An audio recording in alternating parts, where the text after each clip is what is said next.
Hey everybody, welcome to Jacob's Quest, and today we have just watched Mandalorian Season 2, Episode 7, called The Believer, I believe. I believe it's called The Believer. And this is going to be a full spoiler review, so obviously if you haven't watched the episode yet, don't watch this. Go away. So we're just going to go right into it. So this is the... is penultimate the right word? Penultimate, right? Right before the final episode of the season, and I wasn't sure what to expect of this one because it could have gone two ways, because we basically had this big setup where it's going to be like we have Boba Fett, Fennec Shand, Mando, Cara Dune, and we're going to go get Bill Burr's character. I keep forgetting his name. Mayfeld, right? Mayfeld, yeah.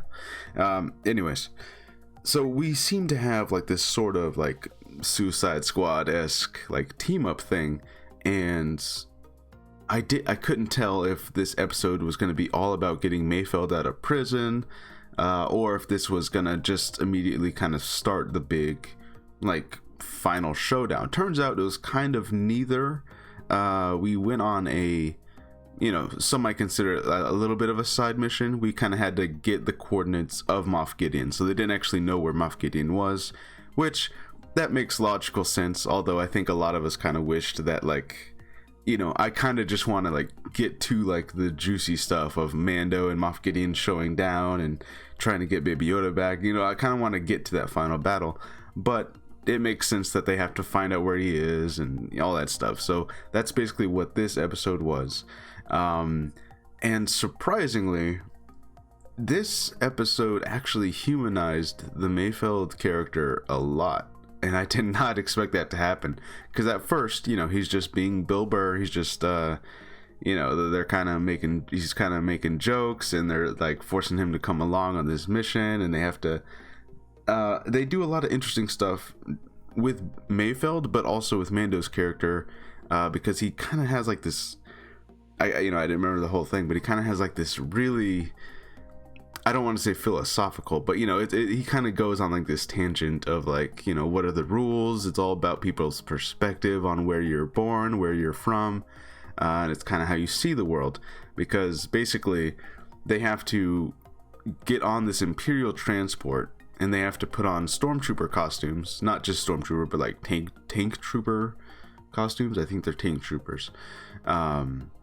they have to get all the way to this compound on the other side of this village without exploding. So they're like being raided by pirates while they're carrying these explosives, and they have to get to this compound, because inside that compound they can then go on some kind of little computer thingy and basically find out where Moff Gideon is.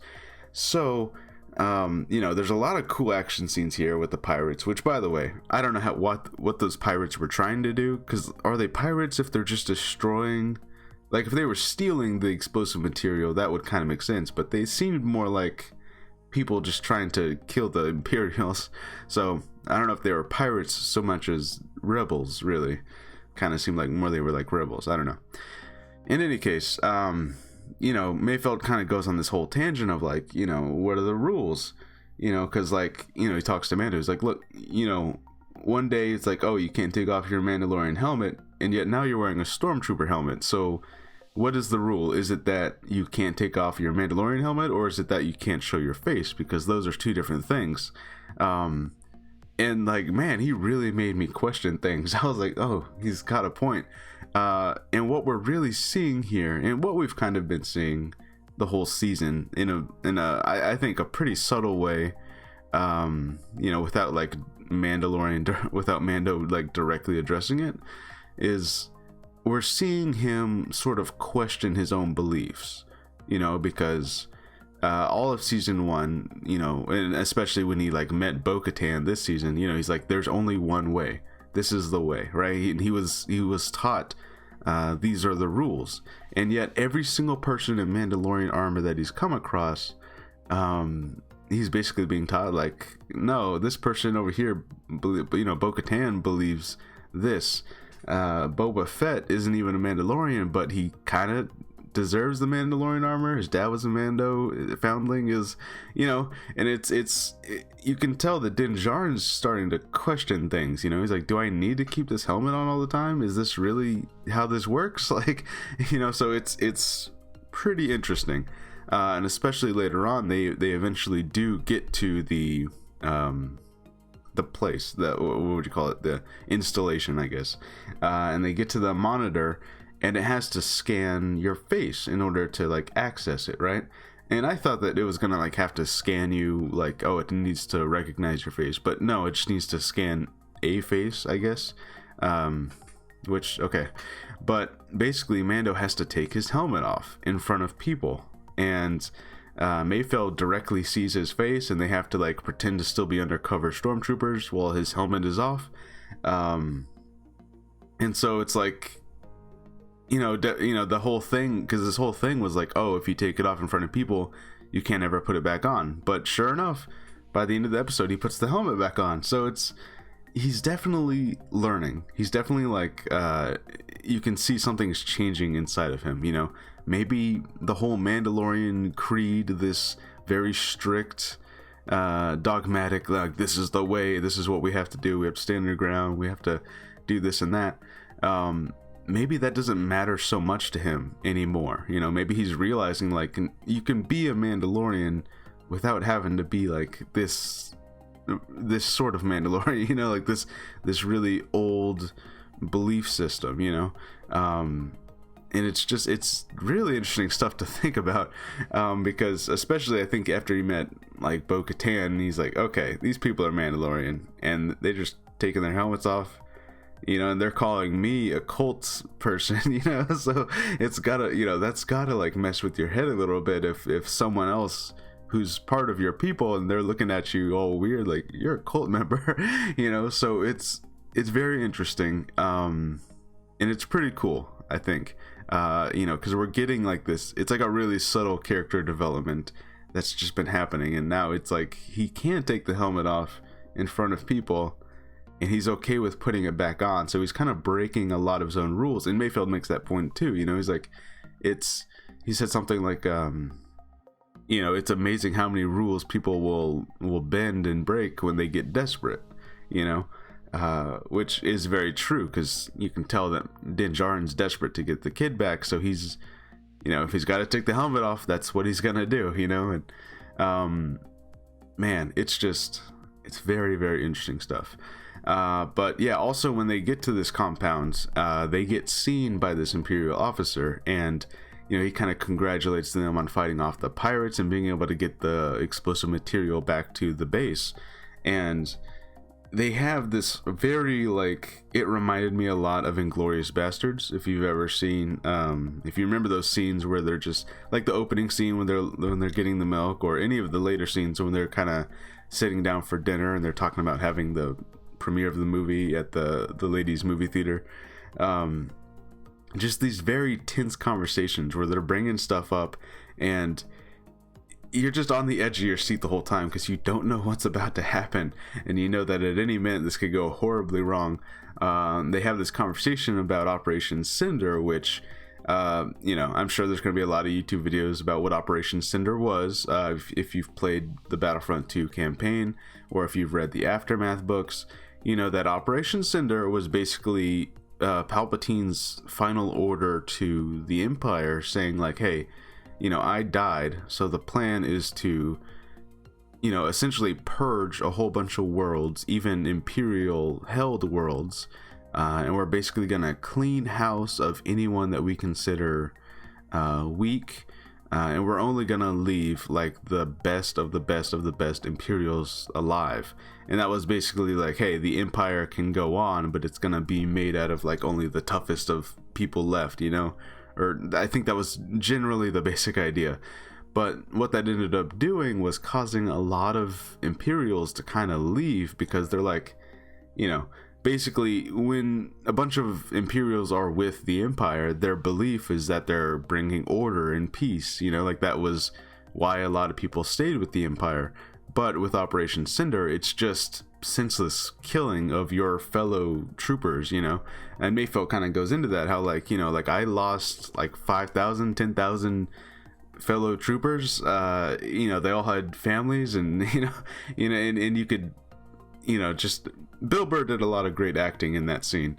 You can just tell like how much it was messing with him, and this officer just talking about like, oh, it was for the greater good, and it was, you know, like, that was an amazing scene. I want to go watch that scene again. And of course it all ends with Bill Burr just shooting the officer, which I was like, oh, this guy has to die, he's gonna shoot him right in the face. And so that happens, and of course they then have to fight their way out of this compound, which it's played off pretty funny, because there's like one they had a lot of like Scarif troopers in this, which is interesting. I guess they're not just Scarif troopers, because they're not on Scarif. So but in any case, there was just one Scarif trooper just in the cafeteria who saw it, and there's like this pause, like, oh, you just shot that dude. And it was, you know, it was played off kind of funny. But yeah, in any case, they get rescued by Boba Fett, and Boba Fett has a new paint job, by the way. He's painted up his armor, and it looks really nice and clean. It's like a matte finish on it. Boba Fett's armor looks good. Now, here's what I'm wondering. What will a toy look like? Because you know that there's a Boba Fett toy coming out that is, you know, he still has the black cloak underneath the armor, so he still has like a lot of the, you know, like loose clothing underneath, which I actually think looks really cool. So the toy's gonna have that, but I'm wondering, are we gonna get like damaged, roughed up armor, or are we gonna get clean paint, brand new armor? So it's kind of funny to think that like in between this episode and last episode, they like stopped, and he's like, hold on, I'm gonna get a fresh spray paint on this thing, and it's gonna be like nice, you know. Maybe he took it to like a paint shop, and he's like, I need you to like refurbish this thing, it's gonna look real good. So that's pretty funny, and it looks good. I'm just wondering what the toy is gonna end up looking like. Well, those probably gonna be variants, I imagine. You know, you're gonna have like damaged, and then like, you know, fresh Boba. So anyways, they get saved by Boba, and he drops one of his what are those bombs called? The one that we saw in Attack of the Clones. They go like, you know, they make the cool sound like, you know, it does like the wave, the bombs that do like the wave in space, and they it's like a big circle, you know, whatever those are called. He does one of those to a couple TIE fighters, so that's cool. We finally got to see some of those, and those still exist, so that's pretty awesome. And at the end they let Bill Burr go, and then he just stays on the planet, and they leave with the coordinates to Moff Gideon. Now, I will say, I kind of wish, like, especially after all that development they just gave his character, I was like, oh, well, just let him come with you. I don't know, because they're you know, they kind of did this thing where like, oh, too bad Mayfeld died, and he's like, oh, you're letting me go, and he left. But man, I kind of wish that they had kept him along, because I liked having like a Suicide Squad type thing. I mean, they still have, you know, the 4 of them, so that's fine. I just you know, I would have kept him along for this final battle type thing we're definitely going to get next episode. The episode ends, Moff Gideon gets basically a little hollow recording of Mando repeating what Moff Gideon told him in season 1, like the whole, you may think what you know what you have, and all that stuff, right? Which, it was a little corny, and I was like, oh, okay, Mando, you know what you're doing. You know, he's kind of making jokes now. But okay, it was a fun callback. It was a little cheesy though, but all right. But yeah, I am excited for this final battle. You know, and this was, you know, this was a fun side mission without being a side mission, if you know what I mean. Like, you know, it was definitely like, this wasn't the final battle we're all waiting for, but it made logical sense why they had to go do all this. Also, we had some fun bits in the action sequences that you're seeing on screen a little bit now, where basically, you know, Mando's fighting these pirates, and he's like trying to block things that normally in his Beskar armor he could block, but then his armor's just shattering into pieces. So it was kind of cool seeing Mando have to fight these pirates off with, you know, his gun didn't work, his armor wasn't as good, So he had like this downgrade, all this downgraded stuff, and he could still hold his own. So that was actually pretty cool to see that he's he's not entirely reliant on that armor. He can still be a capable fighter without even if he's basically stripped of all of his stuff, his video game upgrades, right? So that was actually pretty cool to see. But yeah, I enjoyed this episode a lot. That scene at the table especially was very tense, and I enjoyed that whole thing. That was really well done. And yeah, we definitely got some Mayfeld history, and I have to imagine that Mayfeld's coming back at some point. It would be kind of strange to have this episode that really like humanized his character, and then he's just gone now, because now I want him back. Before I was fine if he was like a one-off character, because he was just kind of like, oh, he's just playing like the criminal type character. But now you kind of feel for him, the whole Operation Cinder thing, and it's like, okay. And now they left him behind, so I don't know. We'll see what they do. I'm sure he'll be back at some point. He's definitely going to be like a reoccurring character throughout these seasons, I think.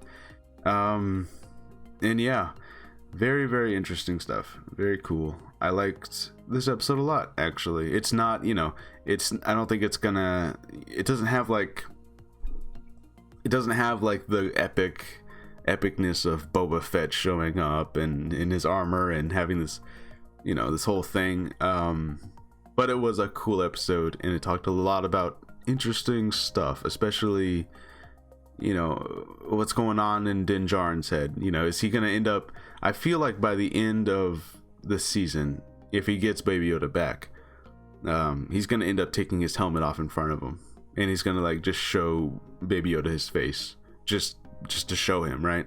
Because he almost did that earlier in the season, where he's like drinking from this cup. He like lifts his helmet up like halfway. So it definitely feels like there's a lot of development happening there. Yeah. Oh, one final thing. In this episode, when they're fighting off all the pirates, they get rescued at the end, because they reach the base and all the stormtroopers come out, and there's this real triumphant music, and then everyone's like clapping and applauding, and everyone's like kind of like saluting them and praising them as heroes, like, oh, you guys did it, So this episode also kind of showed like from the Imperial stormtroopers perspective of like, oh, and it kind of just basically is like what Mayfeld was talking about earlier, like what's good and what's bad is all basically, it's a certain point of view, Anakin. It's all from where you're standing from. It's like, Alderaan believed this thing, Mandalore believed this thing, but neither of them are here either. So it's really interesting, because in this episode, the stormtroopers, at least for that one scene, were kind of the heroes of that moment. And then they're quickly turned back into the villains when that officer has his discussion, So it's very, very interesting episode about perspective, I think. Yeah, I like this one a lot. Let me know what you guys think. And yeah, we're excited for the finale of this season, and especially with all the announcements that we got, yesterday. Maybe we're gonna finally start kind of learning a little bit more about what this Rangers of the New Republic is gonna end up being. Is it gonna end up being the Cara Dune show? Maybe, but it kind of feels like they would have said that, right? I don't know. Anyways, let me know what you guys think, and I'll see you guys on the next episode. Bye.